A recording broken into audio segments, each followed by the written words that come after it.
রুপোতে কি গেম চলছে সেটা এখন সকলের ধারণার বাইরে। আজকে সকালে আমি যখন রুপোর দাম চেক করছিলাম তখন দেখলাম 4,10,000 টাকা পার কেজি। আর এখন সন্ধেবেলা আমি যখন বসে এই ভিডিও শ্যুট করছি এখন দেখতে পাচ্ছি সিলভারের দামে প্রায় 10 থেকে 12% লোয়ার সার্কিট লেগে গিয়েছে। একটা ছোটোখাটো কারেকশন এসেছে রুপোর দামেতে। আর জানি এই ছোটোখাটো কারেকশন দেখে অনেক মানুষই এখন প্যানিক করবে, কিন্তু এই 10 থেকে 12% ক্রাশ আসার পরেও কিছু মানুষের টাকা প্রায় 3 থেকে 4 গুণ বৃদ্ধি পেয়েছে এক বছরের মধ্যে, যারা আজ থেকে 1 বছর আগে রুপোতে ইনভেস্ট করে রেখেছিল। এই সময় সিলভার কিনে কেউ ভালো রকম প্রফিট করে বসে রয়েছে, আর অন্যদিকে কিছু মানুষ বলছে এটা একটা ট্র্যাপ। এই মানুষগুলোই সেই মানুষগুলো যারা আজ থেকে 1 বছর আগে যখন রুপোর দাম 1,00,000 টাকা পার কেজিতে চলছিল তখনও বলছিল ট্র্যাপ, যখন 2 লক্ষতে গিয়ে পৌঁছালো তখনও বলছিল ট্র্যাপ, যখন 3 লক্ষ টাকা পার কেজিতে গিয়ে পৌঁছেছিল তখনও বলছিল ট্র্যাপ। আর আজকে যখন রুপোর দামে 10 থেকে 12% একটা কারেকশন এসেছে এখন তারা বলছে দেখা মানে बोला था রুপোর দাম কমবেই কমবে। আর এইসব মানুষের কথা শুনে আপনি যদি প্যানিক করেন তাহলে আজ থেকে কয়েক বছর পরে গিয়ে আপনি কিন্তু নিজের কপাল চাপড়াবেন, ঠিক তাদের মতো যারা এইসব মানুষের কথা শুনে আজ থেকে 1 বছর আগে সিলভারে ইনভেস্ট করেনি। দেখুন, এটা ট্র্যাপ নাকি অপরচুনিটি সেটা কেউ জানে না। আসল প্রবলেম সিলভারের দাম নিয়ে নয়, আসল প্রবলেম হলো স্ট্র্যাটেজি। আপনি কবে সিলভারে ইনভেস্ট করবেন এবং কিভাবে ইনভেস্ট করবেন সেটা সবচেয়ে বেশি ইম্পর্টেন্ট।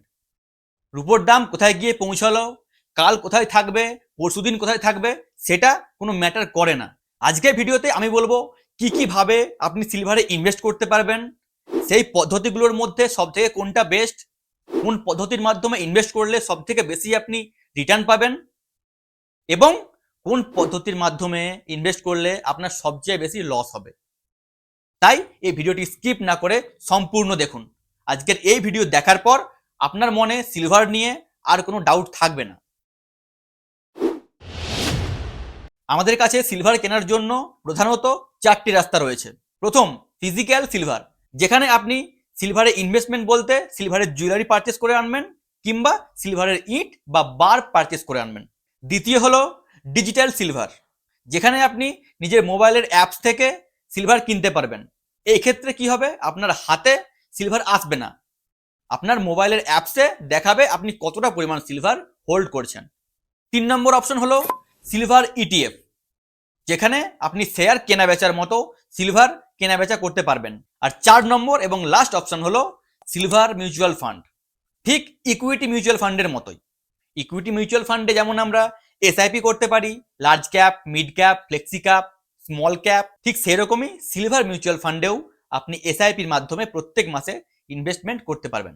আসুন এরপর একটা একটা করে বুঝিয়ে বলি। প্রথমেই বলি ফিজিক্যাল সিলভার নিয়ে, কেননা সিলভার বা রূপো বলতে সর্বপ্রথম আমাদের মাথায় আসে মেয়েদের পায়ের নুপুর, বাচ্চাদের হাতের বালা, আর আমাদের মতো ছেলেদের হাতের ব্রেসলেট। আবার যাদের অবস্থা একটু ভালো তারা আবার রূপোর প্লেট কিনে আনেন, রূপোর বাটি কিনে আনেন এবং রূপোর গ্লাস কিনে আনেন। কিন্তু ফিজিক্যাল সিলভারের সবচেয়ে বড় প্রবলেমটা কোথায় জানেন? সবচেয়ে বড় প্রবলেম হলো সিলভারের পিওরিটি বা শুদ্ধতা। আমরা যেই সমস্ত সিলভারের জুয়েলারি কিনে আনি কিংবা আমাদের বাড়িতে কয়েক বছর আগের যেই সমস্ত সিলভার জুয়েলারি পড়ে রয়েছে সেইগুলি দেখবেন পড়ে থাকতে থাকতে কয়েক মাসের মধ্যেই, কয়েক বছরের মধ্যেই কালো পড়ে যায় বা কালো হয়ে যায়। এর কারণটা কি বলুন তো? এর কারণটা হলো সিলভারের পিওরিটি। যে রূপোর মধ্যে খাদ যত বেশি পরিমাণ থাকবে সেই রূপোই কিন্তু খুব তাড়াতাড়ি কালো হয়ে যাবে, আর যেই রূপো একদম পিওর থাকবে, একদম অরিজিনাল থাকবে, সেই রূপো কিন্তু কালো পড়বে না খুব সহজে। আমাদের দেশে যেই সমস্ত জিনিস রূপো দিয়ে বানানো হয়, সেটা সিলভারের জুয়েলারি হোক কিংবা সিলভারের অন্যান্য আসবাবপত্র, সবই কিন্তু খারাপ রূপো দিয়ে বানানো হয়। খারাপ রূপো বলতে কি, খাদ মেশানো রূপো। আপনার কাছ থেকে দাম নেওয়া হবে পিওর সিলভারের, 100% শুদ্ধ সিলভারের দাম আপনার কাছ থেকে নেওয়া হবে, কিন্তু আপনাকে জুয়েলারি বানিয়ে দেওয়া হবে 50% সিলভার কিংবা 30% সিলভার দিয়ে।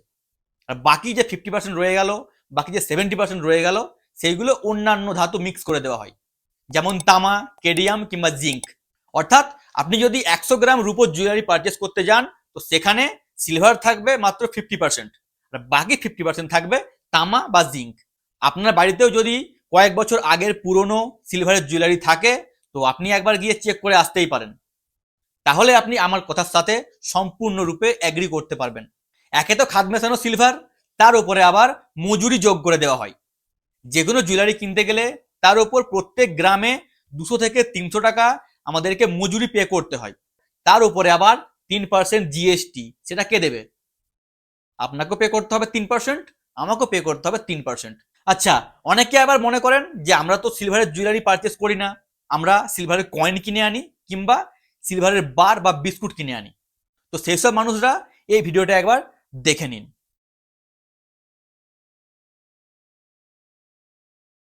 বুঝতে পারছেন কিছু?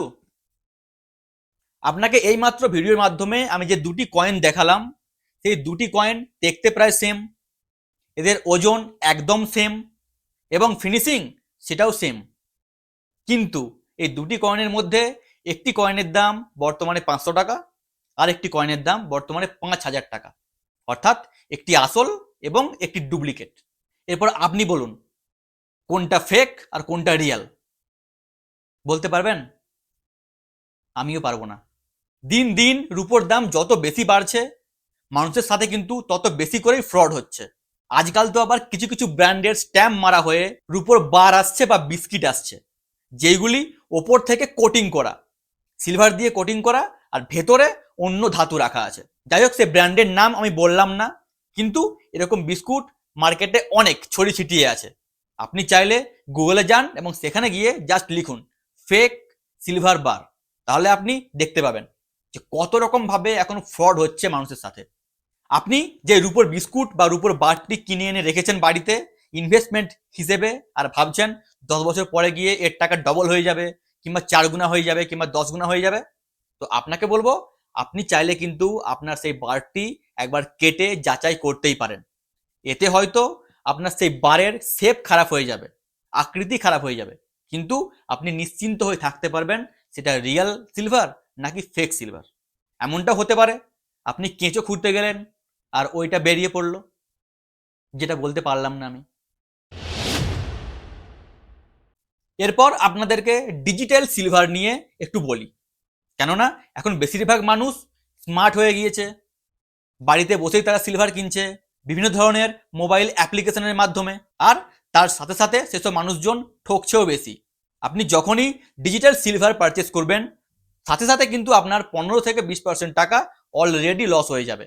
কেননা এই সমস্ত অ্যাপ্লিকেশনগুলি আমাদেরকে অলরেডি মার্কেটের চেয়ে 2% কিংবা 5% বেশিতে সিলভার বিক্রি করে। আবার যখন আমরা সেই সিলভার ওই অ্যাপসেই বিক্রি করতে যাই, তখন কিন্তু মার্কেটের চেয়ে আবার 2% কিংবা 5% কম দাম দেয়। মানে যখন কিনতে যাব তখন মার্কেটের চেয়ে বেশি দামে কিনে আনতে হবে, আবার যখন বেচতে যাব তখন মার্কেটের চেয়ে কম দামে আমাদেরকে বিক্রি করতে হবে। আপনি কিনুন বা বেচুন, বলিকা বকরা আপনিই মানবেন। তার উপরে আবার 3% জিএসটি, সেটা তো পে করতেই হবে। এর থেকে খুব সহজেই বোঝা যায় ডিজিটাল সিলভার কেনা কিন্তু আমাদের লস। সিলভারে ইনভেস্ট করার জন্য সবচেয়ে বেস্ট হলো বর্তমানে সিলভার ইটিএফ। এখানে পিওরিটি নিয়ে কোনো টেনশন নেই, এখানে মেকিং চার্জ নেই, সিলভারকে স্টোর করে রাখার কোনো চিন্তা নেই, এবং জিএসটিরও কোনো রকম চিন্তা এখানে নেই।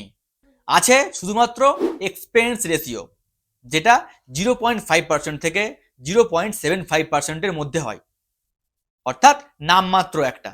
আর সিলভারের দাম যত ওপরের দিকে যাবে, আমাদের টাকাও কিন্তু তার সাথে সাথে ঠিক ওপরের দিকেই যাবে। সিলভার ইটিএফ এ আমরা ইনভেস্ট করছি মানে আমরা একজন ফান্ড ম্যানেজারকে আমাদের টাকা দিচ্ছি। যখনই আমরা ইটিএফ এ ইনভেস্ট করব, তখনই সেই ফান্ড ম্যানেজার গিয়ে ফিজিক্যাল মার্কেট থেকে সিলভার কিনে আনবে এবং সেই পরিমাণ সিলভারকে ভল্টসে জমা করে রাখবে। তার বদলে ওই সামান্য পরিমাণ কমিশন আমাদের কাছ থেকে নেবে ওই ফান্ড ম্যানেজার। কিন্তু ইটিএফ এর বেস্ট জিনিস কোনটা জানেন? সেটি হলো জিএসটি। এমনটা মোটেও ভাববেন না যে ইটিএফ এর মাধ্যমে ইনভেস্ট করলে আমাদেরকে জিএসটি পে করতে হবে না। আমাদেরকে ফিজিক্যাল সিলভারেও জিএসটি পে করতে হবে, ডিজিটাল সিলভারেও জিএসটি পে করতে হবে, এবং সিলভার ইটিএফ এর মাধ্যমে ইনভেস্ট করলেও আমাদেরকে 3% জিএসটি পে করতেই হবে। যেই পরিমাণ টাকা আমরা সিলভার ইটিএফ এ ইনভেস্ট করব এবং তার বদলে সিলভার কিনবো, কিন্তু পরবর্তীতে সেই জিএসটি আমাদের নেট অ্যাসেট ভ্যালুর মধ্যে অ্যাডজাস্ট হয়ে যায়। বুঝতে পারলেন না তো? আর একটু ভেঙে বলি চলুন। ধরুন আমি এই সময় 100 টাকার সিলভার কিনতে চাই ইটিএফ এর মাধ্যমে, সেই ক্ষেত্রে আমাকে পে করতে হবে 103 টাকা, কেননা 3% জিএসটি। আর আমি যদি একটু পরেই সেই সিলভারটি বিক্রি করতে যাই, আমি বিক্রি করতে যাওয়া মানেই কিন্তু অন্য একজন কিনবে, তবেই আমারটা বিক্রি হবে। আমি যেই ব্যক্তিকে ওই সিলভার বিক্রি করব বা ওই ইটিএফটি বিক্রি করব, তখন কিন্তু তাকেও পে করতে হবে 103 টাকা। এই বিক্রি করার সময় আমি কিন্তু আমার সিলভারটি 103 টাকাতেই বিক্রি করতে পারবো, কেননা যে কিনবে তাকেও তো 3% জিএসটি পে করতে হবে। এই সময় তার জিএসটির সাথে আমার জিএসটি অ্যাডজাস্ট হয়ে যাবে, যার ফলে আমাদের জিএসটিটা কিন্তু লসে যাবে না। জিএসটি অ্যাডজাস্ট হয়ে আমার টোটাল ভ্যালুর সাথে যোগ হয়ে যাবে। এইভাবে আমরা যতবার কেনা বেচা করব ততবার কিন্তু আমাদের জিএসটি রিকভার হয়ে যাবে। সিলভার মিউচুয়াল ফান্ড কিন্তু এই আমাদের ইকুইটি মিউচুয়াল ফান্ডের মতো সেম প্রসেস। এসআইপির মাধ্যমে প্রত্যেক মাসে ইনভেস্ট করা যায় এইখানেও। আর ইটিএফ ও মিউচুয়াল ফান্ডের মধ্যে পার্থক্য কিন্তু এইটাই, ইটিএফ এ আপনি এসআইপি করতে পারবেন না, মিউচুয়াল ফান্ডে আপনি এসআইপি করতে পারবেন। প্রত্যেক মাসে সেম পরিমাণ অ্যামাউন্টের সিলভার আপনি কিনতে পারবেন মিউচুয়াল ফান্ডের মাধ্যমে। এই ক্ষেত্রেও সেম প্রসেস, একজন ফান্ড ম্যানেজার থাকবে যে আমাদের টাকাটিকে নিয়ে সিলভারে ইনভেস্ট করবে এবং তার বদলে কিছু পরিমাণ কমিশন আমাদেরকে চার্জ করবে। সেম সেম যেরকম ইকুইটি মিউচুয়াল ফান্ড, সেরকমই সিলভার মিউচুয়াল ফান্ড। ইকুইটিতে ইনভেস্ট করলে আমরা যেমন ইউনিট পাই, এই ক্ষেত্রে আমরা সিলভারের ইউনিট পাবো বা কিছু পরিমাণ সিলভার আমাদেরকে দেখাবে। কিন্তু সিলভার মিউচুয়াল ফান্ডের সমস্যা কোথায় বলুন তো? সমস্যাটা হলো এর এক্সপেন্স রেশিওতে। মিউচুয়াল ফান্ডগুলি আমাদেরকে দেখায় যে দেখুন 0.25% কিংবা 0.35% আমরা চার্জ করছি আপনাকে, যেটা সিলভার ইটিএফ এর থেকে অনেকটাই কম। কিন্তু আসল খেলা এইখানে শুরু হয়, কেননা সিলভার মিউচুয়াল ফান্ডে এসআইপি করা মানে বা সিলভার মিউচুয়াল ফান্ডে ইনভেস্ট করা মানে আমাদের টাকাটিকে নিয়ে ওই ফান্ডের ফান্ড ম্যানেজার গিয়ে কিন্তু ওই সিলভার ইটিএফ এ ইনভেস্ট করবে। সে ফিজিক্যালি মার্কেট থেকে গিয়ে সিলভার কিনবে না, সে ইনভেস্ট করবে ওই ইটিএফ এর মাধ্যমে। আর এই জন্যই সিলভার মিউচুয়াল ফান্ডকে বলা হয় এফওএফ বা ফান্ডস অফ ফান্ডস। এই ক্ষেত্রে কি হবে বলুন তো? আপনাকে আমাকে দুবার কমিশন পে করতে হবে বা আমাদের কাছ থেকে দুবার এক্সপেন্স রেশিও চার্জ করা হবে। প্রথমবার যিনি মিউচুয়াল ফান্ডের ফান্ড ম্যানেজার রয়েছেন উনি তো নিচ্ছেন 0.25% কিংবা 0.35%। আবার যে ইটিএফ এর মধ্যে উনি ইনভেস্ট করছেন সেই ইটিএফ এরও তো একটা এক্সপেন্স রেশিও আছে নাকি? আর যেহেতু এটা ফান্ডস অফ ফান্ডস, তাই এই ক্ষেত্রে আমাদের টোটাল 2 বার এক্সপেন্স রেশিও পে করতে হবে, অর্থাৎ 0.25% প্লাস 0.5%, টোটাল 0.75%। মানে আমাদের টাকা ফান্ড ম্যানেজার শুধুমাত্র নিয়ে ইটিএফ এ ইনভেস্ট করে দেবে, তার জন্য ওনাকে 0.25% কমিশন দাও। এটা তো আপনিও করতে পারেন, এটা তো আমিও করতে পারি। তো মাঝখানে আমরা মিউচুয়াল ফান্ডকে টাকা দেবো কেন? আমরা ডাইরেক্ট তো ইটিএফ এ ইনভেস্ট করতেই পারি। আর এই জায়গাতেই কিন্তু মিউচুয়াল ফান্ড ইটিএফ এর চেয়ে অনেকটাই পিছনে পড়ে যায়। তাই আমি সবসময় প্রেফার করি এবং সকলকেই বলি যদি সিলভারে ইনভেস্ট করতেই হয় তো ইটিএফ এর মাধ্যমে ইনভেস্ট করুন। হ্যাঁ, এইখানে আপনি এসআইপি করতে পারবেন না, কিন্তু প্রত্যেক মাসে সেম পরিমাণ অ্যামাউন্টের নিজে কিনতেও তো পারবেন। তো তার জন্য অন্য কাউকে পে কেন করতে হবে? অর্থাৎ আপনি যদি মিউচুয়াল ফান্ডের মাধ্যমে সিলভারে ইনভেস্ট করেন তো সেই ক্ষেত্রে আপনাকে মিডিল ম্যানকে কমিশন দিতে হবে, কিন্তু আপনি যদি ডাইরেক্ট নিজে ইটিএফ এ ইনভেস্ট করতে পারেন তো সেই ক্ষেত্রে কোনো মিডিল ম্যানকে আপনাকে কোনো রকম কমিশন দিতে হবে না, সেই টাকাটা আপনার বেঁচে যাবে। ভিডিও শেষ করার আগে আপনাদের উদ্দেশ্যে কয়েকটি কথা বলতে চাই। দেখুন, সিলভারের দাম 1 মাসের মধ্যে কোথায় গিয়ে পৌঁছেছে আমরা সকলেই জানি। আবার এই ভিডিও বানাতে বানাতে দেখতে পাচ্ছি সিলভারের দাম 15% ক্র্যাশ করে গিয়েছে। তো এই সময় কিন্তু লামসাম অ্যামাউন্ট সিলভারে ইনভেস্ট করা অনেকটাই রিস্ক। শুধু সিলভারে কেন, যে কোনো অ্যাসেট ক্লাস যখন 52 উইক হাই কিংবা অল টাইম হাই থাকে তখন সেইখানে লামসাম অ্যামাউন্ট ইনভেস্ট করা কিন্তু মোটেও বুদ্ধিমানের কাজ নয়। এই ক্ষেত্রে আপনি এসআইপি মোডে ইনভেস্ট করতে পারেন, প্রত্যেক মাসে ছোট ছোট অ্যামাউন্ট ইনভেস্ট করতে পারেন, কিন্তু বড় অ্যামাউন্ট একদম ভুল করেও ইনভেস্ট করবেন না, আপনার টাকা কিন্তু ফেঁসে যাওয়ার সম্ভাবনায় বেশি এই সময়। তার মানে এটা নয় যে আমি বলছি না সিলভারের দাম বাড়বে না, এখান থেকে বাড়তেও পারে, এখান থেকে কমতেও পারে, কোথায় যাবে কি হবে কেউ জানে না, পৃথিবীর কোনো ব্যক্তি জানে না। আপনার যদি মনে হয় সিলভার এখান থেকে নেক্সট 10 ইয়ার্স কিংবা 20 ইয়ার্সে খুব ভালো একটা পারফরমেন্স করবে, খুব ভালো একটা রিটার্ন দেবে, তাহলে কিন্তু আপনিও আমার মতো ছোট ছোট অ্যামাউন্ট প্রত্যেক মাসে ইনভেস্ট করতে পারেন। আমি যেমন ছোট ছোট অ্যামাউন্ট ইনভেস্ট করা শুরু করেছি, আপনিও সেইভাবে করতে পারেন, কিন্তু লামসাম এককালীন অনেক টাকা ইনভেস্ট করবেন না। আশা করি এতক্ষণে আপনি বুঝতে পেরে গিয়েছেন যে কোন পদ্ধতিটি সব থেকে বেস্ট আর কোন পদ্ধতির মাধ্যমে ইনভেস্ট করলে আপনি একটা ভালো রিটার্ন পাবেন। তো কেমন লাগলো আমার ভিডিও আমাকে কমেন্ট বক্সে জানাতে একদম ভুলবেন না। ভিডিওর টপিক ভালো লেগে থাকলে অবশ্যই আমার জন্য একটি লাইক করে দিন, আর কমেন্ট বক্সে এসে জানিয়ে যান আপনি কোন পদ্ধতির মাধ্যমে সিলভারে ইনভেস্ট করেন। আজকের জন্য বাই বাই, দেখা হচ্ছে পরের একটা ইন্টারেস্টিং ভিডিওর সাথে।